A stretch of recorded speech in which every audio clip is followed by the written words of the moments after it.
انشاءاللہ میں اس کو ایک ہی ساتھ بول دوں گا۔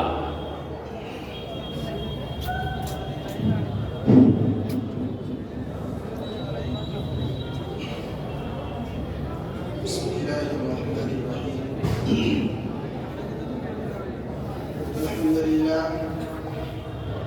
الحمد للہ وکفى وسلام علی عباده الذین اصطفى، اما بعد فاعوذ باللہ من الشیطان الرجیم، بسم اللہ الرحمن الرحیم۔ ان اللہ يحب التوابین، وقال النبی صلی اللہ علیہ وسلم التائب من الذنب كمن لا ذنب له، صدق اللہ ورسولہ النبی الکریم۔ محترم حضرات، سب سے پہلے تو اللہ تبارک و تعالیٰ کا شکر اور احسان ہے کہ اللہ تبارک و تعالیٰ نے ہمیں اس باوقار مجلس میں بیٹھنے کی توفیق بخشی ہے، اور اس مجلس میں اور اس اسٹیج پر بہت بڑی بڑی شخصیتیں موجود ہیں۔ میں تو بس ایک نسبتی طور پر آپ کے سامنے حاضری کی گئی ہے۔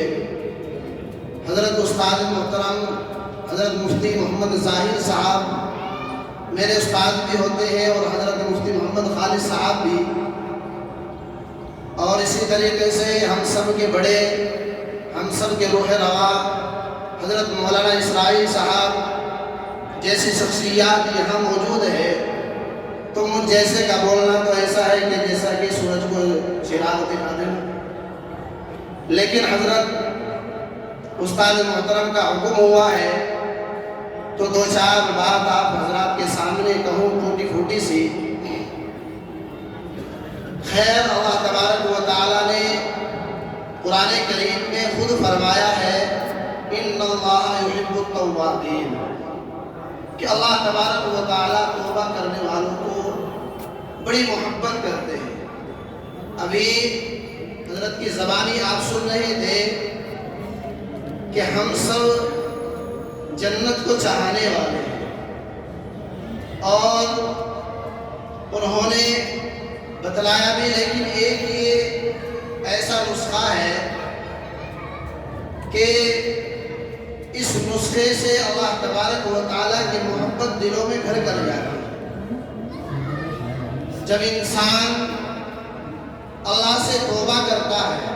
دیکھیے انسان ہے، غلطیاں تو ہوتی ہی ہے، بلکہ میں تو یوں کہتا ہوں کہ انسان غلطیاں کرتا نہیں ہے بلکہ شیطان کرا دیتا ہے۔ اب جب شیطان کرا دیتا ہے تو اللہ تبارک و تعالیٰ نے شیطان کو جیسے چھوٹ دی ہے، اس نے کہا تھا یا اللہ جیسا تو نے مجھے اپنے دربار سے نکالا ہے تو مجھے اجازت دے دیجیے کہ میں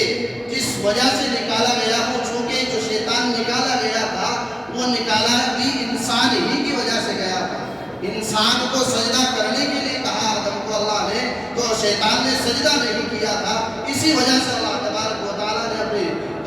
بارگاہ سے اس کو درگاہ کریم کر دیا۔ تو خیر، شیطان نے وعدہ کیا تھا کہ اللہ مجھے اجازت دے دیجیے کہ میں تیرے اس بندے کو ادھر سے بھی بہکاؤں گا، دائیں سے بھی، بائیں سے بھی، آگے سے بھی، پیچھے سے بھی۔ اللہ نے جیسے اسے چھوٹ دی ہے تو انسان کو بھی ایک چیز دی ہے کہ ٹھیک ہے شیطان، تو دائیں سے بھی بہکا، بائیں سے بھی بہکا، آگے سے بھی، پیچھے سے بھی، چاروں طرف سے تو بہکا لے، لیکن اگر میرا بندہ میرے سامنے سرنگو ہو جاتا ہے، یعنی جھک جاتا ہے، سجدے میں چلا جاتا ہے، یا میری طرف ہاتھ اٹھا کر کے مجھ سے توبہ کر لیتا ہے، مجھ سے معافی مانگ لیتا ہے، تو میرا بندہ چاہے کتنے بھی گناہ کر کے کیوں نہ آ جائے، چاہے کتنے بھی گناہ کر کے کیوں نہ آ جائے، آسمان زمین سے لے کر کے اور آسمان تک کا خلا بھر کے ہی کیوں نہ آ جائے، اگر میرے بندے نے مجھ سے معافی مانگ لی تو ضرور معاف کروں گا۔ یہ اللہ کا ہمارے لیے تحفہ، اور اللہ کا دربار کبھی بند نہیں ہوتا۔ تو اس لیے ہم سب کو چاہیے کہ اللہ تبارک و تعالیٰ سے توبہ مانگتے رہے، استغفار کرتے رہے۔ ویسے تو گناہوں کا ایسا بازار انسان آج مسلمان خود مسلمان نماز سے دور ہے، اسی طریقے سے روزے سے دور ہے، زکوٰۃ سے دور ہے، شراب و نوشی میں لگا ہوا ہے، جھوم میں لگا ہوا ہے، ساری چیزوں میں، ساری برائیوں میں، ہر طرح کی برائیاں آج مسلمان کر رہا ہے، لیکن اس کے باوجود جب انسان اللہ تبارک و تعالیٰ کے سامنے سرزنو ہوتا ہے تو اللہ تبارک و تعالیٰ اسے معاف فرما دیتے ہیں، اور خدا کائنات سرور کائنات صلی اللہ علیہ وسلم نے ارشاد فرمایا کہ اگر کوئی گناہگار بندہ اللہ تبارک و تعالیٰ سے معافی مانگتا ہے تو وہ ایسا ہے جیسے اس نے گناہ کیا ہی نہ ہو۔ تو میرے عزیزو، اللہ تبارک و تعالیٰ سے بار بار معافی مانگتے رہنا۔ اگر جب بھی کوئی گناہ ہو جائے فوراً کوئی ایسا نیک کام کر لیا جائے جس سے اللہ تبارک و تعالیٰ خوش ہو جاتے ہیں، تو جب اگر ہم انسان سے گناہ ہو جاتا ہے اس کے بعد وہ کوئی نیک عمل کر لیتا ہے تو اللہ تبارک و تعالیٰ اس کی برکت سے، اس نیک عمل کی برکت سے اس کے گناہ کو بالکل دھو دیتے ہیں۔ خیر، صرف مجھے 5 منٹ دی گئی تھی، خیر وہ بھی مکمل ہوئی ہے کیونکہ اذان کا وقت قریب ہے، اور آگے ہمارے ہم سب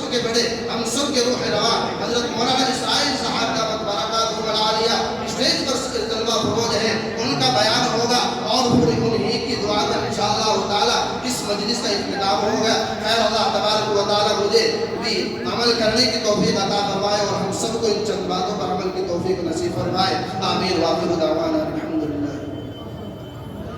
ماشاءاللہ، بہت خوب، اللہ مزید ترقیات عطا فرمائے۔ حضرات، ہمارے بہت سے علماء